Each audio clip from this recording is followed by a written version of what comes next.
Good morning, students. We are discussing chapter molecular bonding and structure. Till now, we have known a lot about ionic compounds, ionic bond, and covalent compound and covalent bond. In this chapter, we will discuss a new type of bond, that is covalent bond, and we also understand that why we require coordinate bond, and besides of it we also discuss about the formal charge. So let's start with the coordinate compounds. Listen, today's topic is coordination bonding. There are many molecules in which bonding can't be explained on the basis of ionic bonding and covalent bonding. Let's take few examples. For example, NH4 positive. It is an ammonium ion. What is it? Ammonium ion. In this molecule, we can't explain bonding on the basis of ionic bond, ionic type bonding or covalent bonding. And another molecule like O3, we also can't explain bonding in this molecule on the basis of simple ionic bonding and covalent bonding. One more, we can take CO molecule. It is carbon monoxide. Such type there are many molecules in which bonding we can't explain on the basis of ionic bonding and covalent bonding. So a new concept was given, that is coordination bonding. It is also known as dative bonding.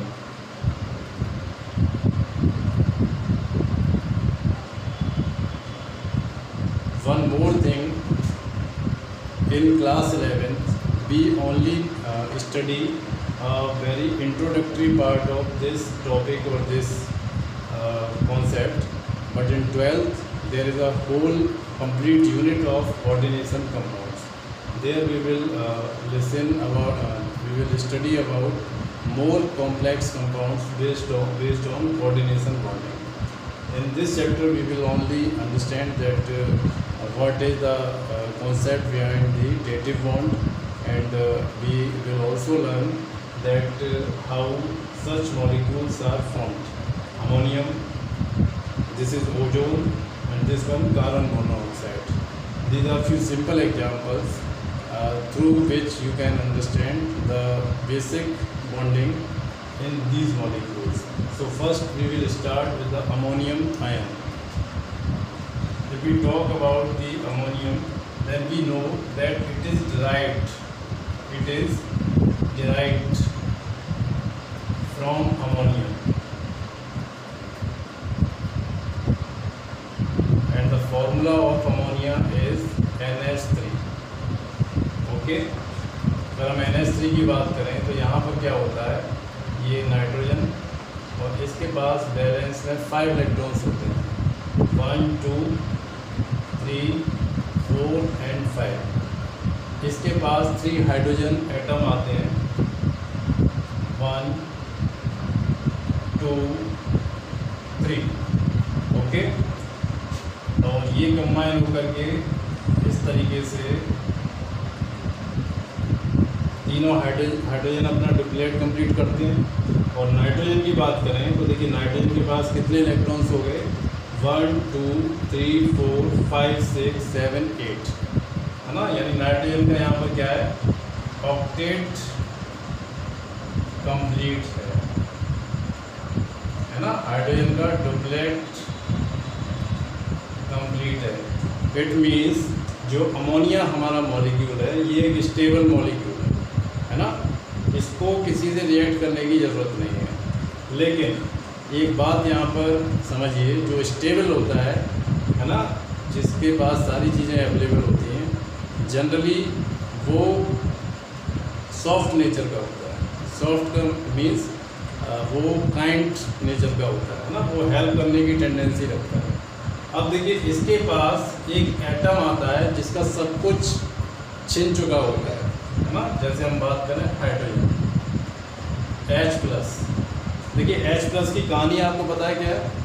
Hydrogen के पास जब 1 electron होता है तो हम इसको बोलते हैं H, और जब इससे एक इलेक्ट्रॉन कोई दूसरा इलेक्ट्रोनेगेटिव एलिमेंट ले लेता है ना, तो उसके बाद जो हमारा एटम बनता है दैट इज कॉल्ड H+।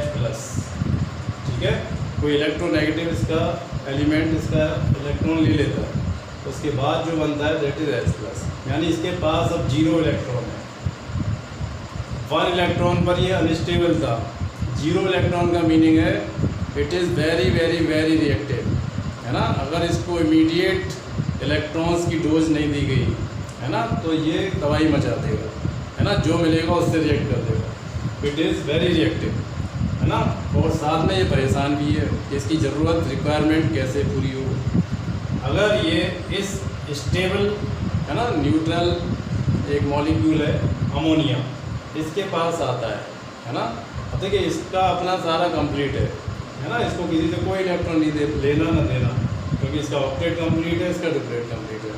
हमने इससे पहले लेविस कंसेप्ट पढ़ा था, है ना, उसके अकॉर्डिंग ये स्टेबल है, इसको किसी से कोई रिएक्शन नहीं करनी है ना। और यहाँ तक हमने आयनिक और कोवलेंट बॉन्ड जो पढ़े थे वो भी यहाँ पर फिट हो रहा है।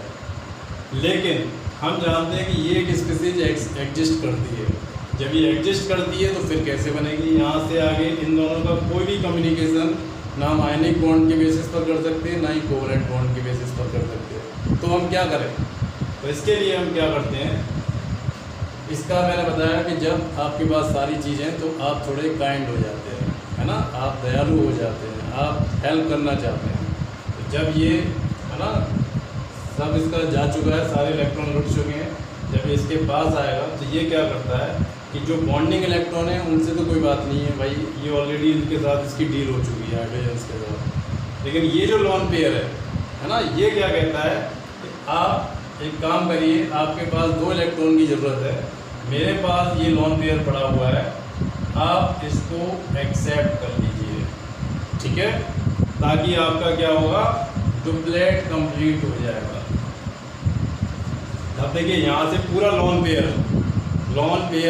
है ना, पेयर का मीन्स 2 इलेक्ट्रॉन, लोन माने अकेला, यानी किसी से वो रिएक्ट नहीं कर रहा है दूसरे एलिमेंट से, ये सी का नाइट्रोजन का, इसने दोनों इलेक्ट्रॉन इसको क्या कर दिए, डोनेट कर दिए। क्यों कर दिए? क्योंकि इसको 2 इलेक्ट्रॉन मिल जाएंगे तो इसका डुप्लेट कंप्लीट हो जाएगा, ठीक है। जब ऐसा केस आता है ना, तो इसको हम क्या बोलते हैं, डेटिव बॉन्ड। डेटिव माने देने वाला, डोनर, दाता, है ना। जैसे ब्लड बैंक होती है, वो ब्लड को डोनेट करती है, उसी तरीके से ये भी यहाँ पर क्या है, डोनर, नाइट्रोजन, ये किंग है ना, संपन्न, इसके पास इलेक्ट्रॉन्स हैं, तो इसने इसको दे दिया। और जब ये इसको दे देता है तो इस तरीके से एक हमारा ये क्या बन गया, कोवलेंट बॉन्ड बन गया, सॉरी कोऑर्डिनेट बॉन्ड बन गया। इसको हम क्या बोलते हैं, डेटिव बॉन्ड भी बोलते हैं। क्या बोलते हैं? डेटिव बॉन्ड, डेटिव बॉन्ड, या इसको हम क्या बोलेंगे, कोऑर्डिनेट बॉन्ड, है ना। कोऑर्डिनेट देखिए ये बिल्कुल अलग है ना, आयनिक बॉन्ड है ये। आयनिक में क्या होता था, एक इलेक्ट्रॉन देता था, दूसरा इलेक्ट्रॉन एक्सेप्ट करता था, 1 इलेक्ट्रॉन, है ना। और जो दूसरा वाला क्या था, कोवलेंट, उसमें दोनों शेयर करते थे। इसमें ना एक्सचेंज हो रहा है, ना शेयरिंग हो रही है, इसमें क्या है, डोनेशन हो रहा है, पूरा लोन पेयर इसको दे दिया, ठीक है। तो ये डिफरेंट काइंड का बॉन्ड है। अब देखिए जब ये यहाँ से इलेक्ट्रॉन जाता है तो इसको हम 2 तरीके से रिप्रेजेंट करते हैं। पहला तो ये कोऑर्डिनेटिंग जो बॉन्ड कॉन्सेप्ट है उसके अकॉर्डिंग हम इसको ऐसे रिप्रेजेंट करते हैं। दूसरा इसका जब हम बात करते हैं, हम ये भी मानते हैं मॉडर्न केमिस्ट्री में, देखिए इन मॉडर्न केमिस्ट्री में क्या बोलते हैं, कोऑर्डिनेशन बॉन्ड कोई अलग कॉन्सेप्ट नहीं है, it is also a part of covalent bond, ठीक है। ये किसका पार्ट है, कोवलेंट बॉन्ड का ही एक पार्ट है। तो जब हम इसको कोवलेंट बॉन्ड के फॉर्म में अगर लिखें तो कैसे लिखेंगे, देखिए NH3 और यहाँ पर क्या था H+, ये क्या कर रहा है, इलेक्ट्रॉन्स इसको दे रहा है ना, यहाँ से इलेक्ट्रॉन इधर जा रहा है, एरो हटा दिया, देखिए यहाँ पर एरो से रिप्रेजेंट हो रहा है कोऑर्डिनेशन बॉन्ड में। जब हम इसको कोवलेंट बॉन्ड के फॉर्म में लिखेंगे तो इस एरो को हटा देंगे, एरो की जगह पर हम क्या लेकर के आएंगे, चार्ज। और चार्ज हमें पता है किस तरीके से लेके आते हैं, जो देता है उस पर चार्ज आता है पॉजिटिव, और जो चार्ज एक्सेप्ट करता है उस पर चार्ज आता है नेगेटिव। ठीक है, आयनिक वाला कॉन्सेप्ट आपने पढ़ा था कि जो देता है उस पर पॉजिटिव और जो एक्सेप्ट करता है वो नेगेटिव। आप किसी से अगर लोन लेते हैं तो आप टेंशन में चले जाएंगे, आपका माइंड नेगेटिव हो जाएगा, है ना। वैसा ही यहाँ पर है, इसने लिया पहले से ही इस पर एक चार्ज था पॉजिटिव और इसने इलेक्ट्रॉन्स ले लिए तो इस पर कैसा चार्ज आ गया, नेगेटिव। अब किसी भी एटम पर टू चार्ज नहीं हो सकते, और जब अपोजिट चार्ज होते हैं तो वो एक दूसरे को क्या करते हैं, कैंसिल कर देते हैं। ठीक है, पॉजिटिव से नेगेटिव क्या हो गया, कैंसिल हो गया। तो फाइनली हमारा जो मॉलिक्यूल है वो क्या बन गया, NH3 और प्लस H, NH4 पॉजिटिव। ठीक है, आपको ये फॉर्मेशन समझ में आ गया, NH4 पॉजिटिव। अब ये पॉजिटिव चार्ज किस पर है, हाइड्रोजन पर नहीं है, ये चार्ज किस पर है, नाइट्रोजन पर। ठीक है, नाइट्रोजन एटम का ये चार्ज है, ये आपको ध्यान रखना है। ठीक है, तो इस तरीके की बॉन्डिंग से आपको देखिए NH3 की पूरी कहानी जो आप 10th से पढ़ते हुए आ रहे थे वो समझ में आ गई, है ना, कि NH4 पॉजिटिव बना कैसे, तो वो इस तरीके से बना, है ना। इसने अपने electron pair hydrogen H+ ion को दे दिया, उससे इस पर पॉजिटिव चार्ज आ गया। ठीक है, अब जब ये पॉजिटिव चार्ज आएगा तो ये थोड़ा अनस्टेबल हो गया, जब ये अनस्टेबल हो जाएगा तो आगे कोई भी ऐसी स्पीसीज को ये ढूंढेगा जिसके पास नेगेटिव चार्ज हो, इलेक्ट्रॉन डेंसिटी हाई हो, है ना, तो क्लोराइड वगैरह उससे ये रिएक्ट कर देता है। तो ये हमारे फर्स्ट एक मॉलिक्यूल का हमने एग्जांपल लिया, ऐसे कुछ और भी मॉलिक्यूल्स हैं उनकी बात करेंगे।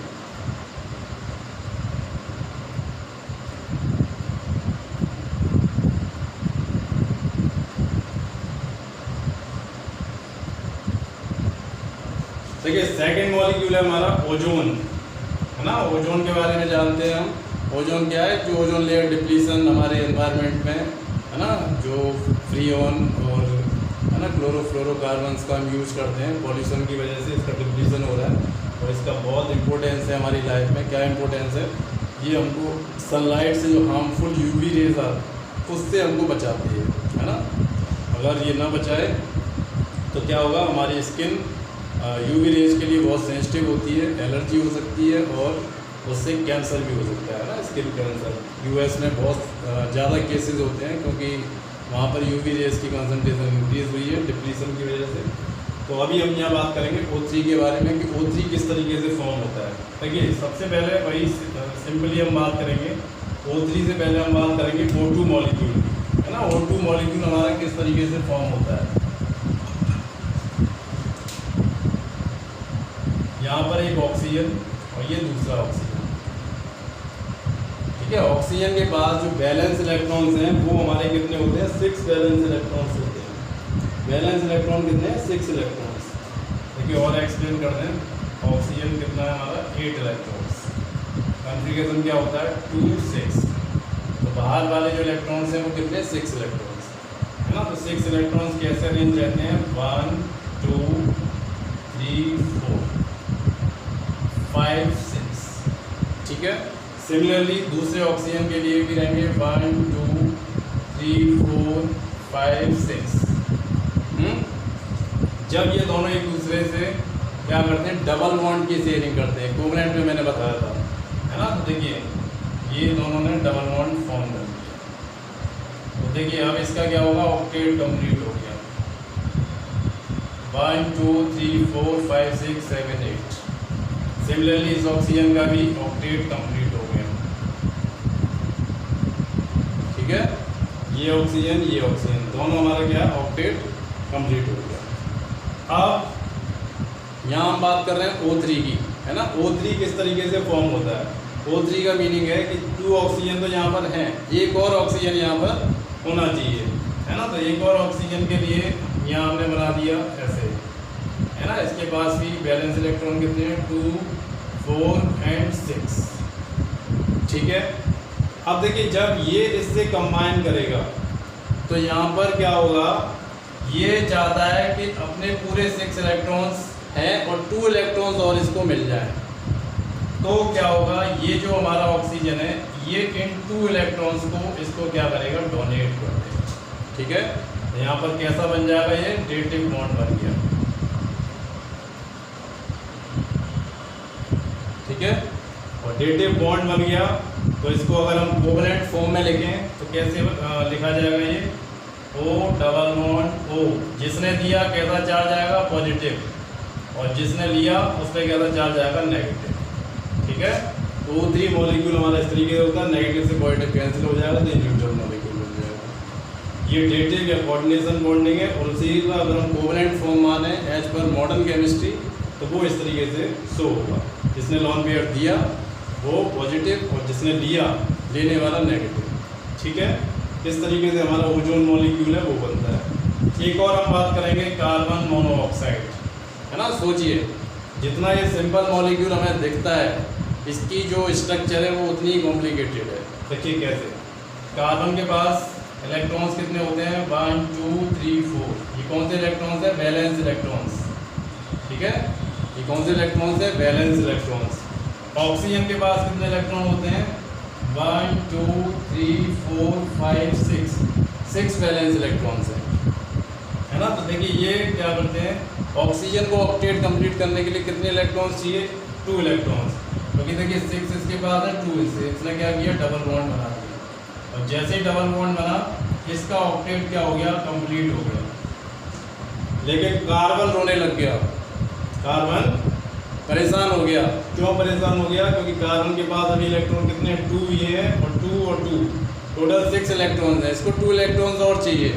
तो देखिए जिसके पास सब कुछ होता है उसका दिल बड़ा होता है, तो वो क्या करेगा, इसकी हेल्प करेगा, है ना। और ये क्या करेगा, अपना जो लॉन पेयर है उस लॉन पेयर को इधर शिफ्ट कर देगा। जब इधर शिफ्ट करेगा तो इसको हम कैसे रिप्रेजेंट करेंगे, ऐसे। ठीक है, ये क्या हो गया, हमारा डेटिव बॉन्ड हो गया। क्या हो गया, डेटिव बॉन्ड।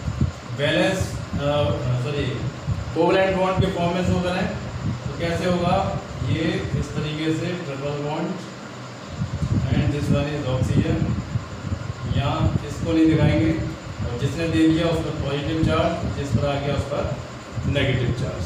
ठीक है, इस तरीके से हमारा क्या हो गया, ये मॉडर्न केमिस्ट्री के अकॉर्डिंग इसकी स्ट्रक्चर है और ये कोऑर्डिनेशन बॉन्डिंग के अकॉर्डिंग। ठीक है, तो कई सारे मॉलिक्यूल्स आपको ऐसे मिलेंगे जिनको हम सिंपली आयनिक बॉन्ड या कोवलेंट फॉर्म, है ना, कोवलेंट जो बॉन्ड है हमारी ट्रेडिशनल, उसके बेसिस पर हम उसको एक्सप्लेन नहीं कर सकते। तो वहाँ पर हमें कोऑर्डिनेशन बॉन्डिंग यानी डेटिव बॉन्डिंग को भी देखना होगा। ठीक है,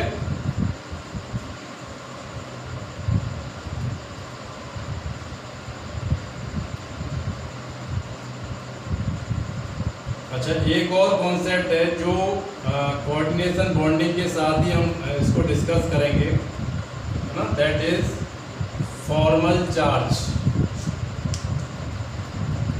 फॉर्मल चार्ज, है ना। देखिए फॉर्मल, अभी तक हम चार्ज की बात कर रहे थे, है ना। चार्ज जैसे कोई भी हमारा मॉलिक्यूल है NaCl, है ना, MgCl2, अगर इनको हम देखें तो हमें पता है ये आयनिक कंपाउंड है और इसमें हम आसानी से चार्ज पता कर सकते हैं कि सोडियम क्या करता है, इलेक्ट्रॉन देता है, और क्लोरीन क्या करता है, इलेक्ट्रॉन एक्सेप्ट करता है। तो यहाँ पॉजिटिव हो जाएगा, यहाँ नेगेटिव हो जाएगा, है ना। आयनिक कंपाउंड, ये सिंपल कोवलेंट कंपाउंड में हम चार्ज का पता कर सकते हैं। लेकिन कई ऐसे कंपाउंड्स हैं, है ना, जिसमें अभी हमने देखा कि कोऑर्डिनेटिव बॉन्डिंग भी होती है, तो उसमें हम एक पार्टिकुलर एटम पर क्या चार्ज है ना, वो हमें पता करना है। तो उसके लिए एक कॉन्सेप्ट आया फॉर्मल चार्ज। फॉर्मल का मीनिंग यहाँ पर क्या है, इंडिपेंडेंट। इंडिपेंडेंट यानी सिंगल, अलोन, पार्टिकुलर एटम पर क्या चार्ज है उसकी हम बात करेंगे। ठीक है, अभी हमने जो मॉलिक्यूल लिया था वो क्या था, ओजोन। ठीक है, ओजोन का जो मॉलिक्यूल था वो इस तरीके से हमने बनाया था। यहाँ पर 2 इलेक्ट्रॉन्स थे, यहाँ 4 इलेक्ट्रॉन्स, और यहाँ इसके पूरे 6 इलेक्ट्रॉन्स यहाँ पर अवेलेबल। ठीक है। अब आपसे पूछा जाए कि इस मॉलिक्यूल में है ना कितने एटम है? 3, 1 2 3। और हर एटम पर चार्ज क्या है ना? चार्ज मीन्स फॉर्मल चार्ज क्या है। तो हम कैसे पता करेंगे? इसकी स्ट्रक्चर को देखने से तो हमें समझ में नहीं आ रहा है, तो उसके लिए हम क्या करते हैं, फॉर्मल चार्ज का कॉन्सेप्ट लगाते हैं। तो देखिए फॉर्मल चार्ज का एक फॉर्मूला है, उसको पहले हम समझ लेते हैं। इस फॉर्मूले को आप याद कर लें और समझ लें, तो आप किसी भी मॉलिक्यूल में जितने भी एटम होते हैं उनका चार्ज इजीली कैलकुलेट कर सकते हैं। ठीक है, देखिए फॉर्मल चार्ज, सबसे पहले वैलेंस इलेक्ट्रॉन कितने हैं? Total valence electrons. ठीक है, उसके बाद minus lone pair of electrons. ठीक है, minus lone pair of electrons minus half bonding electrons. ये फॉर्मूला है जो आपको याद होना चाहिए। अभी हम यहाँ पर बात करेंगे कि इसको अप्लाई कैसे करना है। ठीक है, तो इन 3 एटम्स पर हम इसको अप्लाई करेंगे। सबसे पहले फर्स्ट जो ऑक्सीजन है ना, ये देखिए ये फर्स्ट ऑक्सीजन है, ये सेकंड ऑक्सीजन एटम है, ये थर्ड है। तीनों का हम फॉर्मल चार्ज कैलकुलेट करेंगे। तो देखिए ऑक्सीजन 1, इसका हमें क्या निकालना है? फॉर्मल चार्ज निकालना है ना। फॉर्मूला हमारा क्या है? Valence electron. ये हमको पता है कॉन्फ़िगरेशन से कि ऑक्सीजन में वैलेंस इलेक्ट्रॉन कितने होते हैं? 6 इलेक्ट्रॉन। तो इसके लिए हमें कहीं जाना नहीं है, पता है 6 इलेक्ट्रॉन्स। उसके बाद हम बात करेंगे lone pair of electrons. Lone pair electron का मीनिंग है जो केवल उसी एटम पर होता है जो बॉन्डिंग में पार्टिसिपेट नहीं करता है। ठीक है, जैसे यहाँ पर 1 की बात करें तो एक लॉन पेयर ये और दूसरा लॉन पेयर ये है ना। टोटल कितने इलेक्ट्रॉन हो गए? 2 + 2 4 इलेक्ट्रॉन्स -4। ठीक है, उसके बाद हाफ, ये क्या है? बी मीन्स बॉन्डिंग, जो बॉन्डिंग में पार्टिसिपेट कर रहे हैं। तो देखिए बॉन्डिंग में यहाँ कितने पार्टिसिपेट कर रहे हैं? इस ऑक्सीजन के 1 2, इस वाले ऑक्सीजन के 1 2, टोटल कितने हो गए? ये 4 इलेक्ट्रॉन्स हो गए। ठीक है, इंटू 4, इसको सॉल्व करेंगे, कितना हो गया? 6 - 4 - 2। तो ये देखिए 4 और 2 क्या हो गया? 6 हो गया, इक्वल टू 0।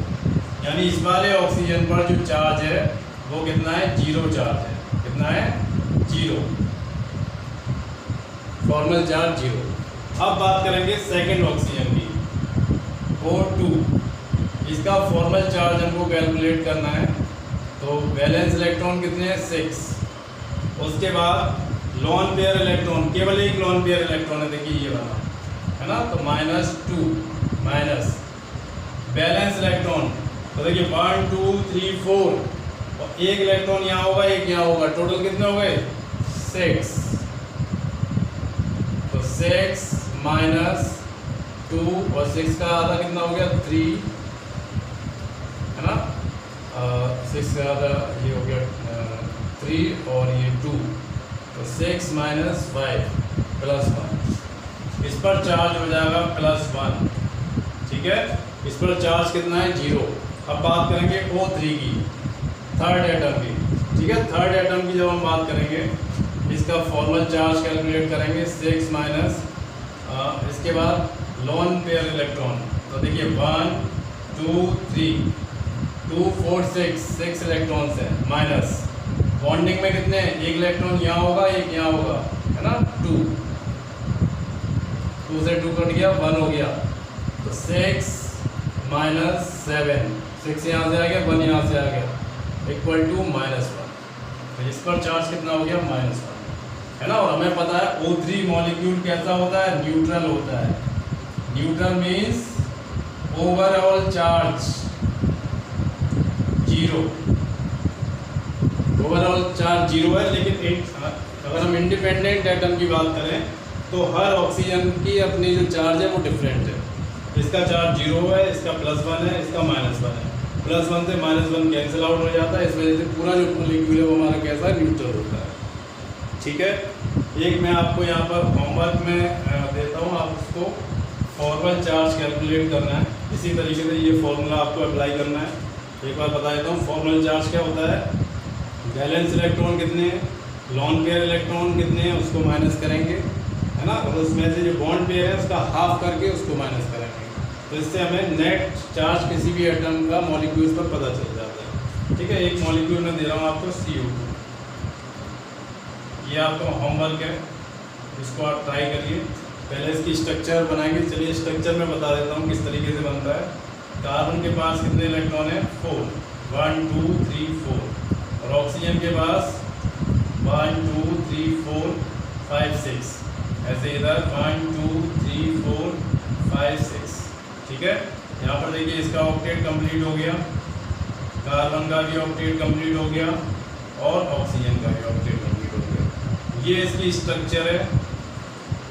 आपको क्या निकालना है, ऑक्सीजन का फॉर्मल चार्ज निकालना है 1 का, ठीक है, और कार्बन का निकालना है फॉर्मल चार्ज, ये 1 ऑक्सीजन है, 2 ऑक्सीजन है ना, और ये सेकंड वाली जो ऑक्सीजन है उसका फॉर्मल चार्ज। ठीक है, इसको आप सॉल्व करना और फिर नेक्स्ट क्लास में हम बात करेंगे theories of covalent compound, theories of covalent compound. ठीक है, it is most important conceptual topic. इसमें 3 थ्योरीज की बात है, हम बात करेंगे, वेस्पार, PBT एंड MOT। इनको आप रिवाइज करिए, स्टडी करिए, नेक्स्ट क्लास में मिलेंगे। Thank you.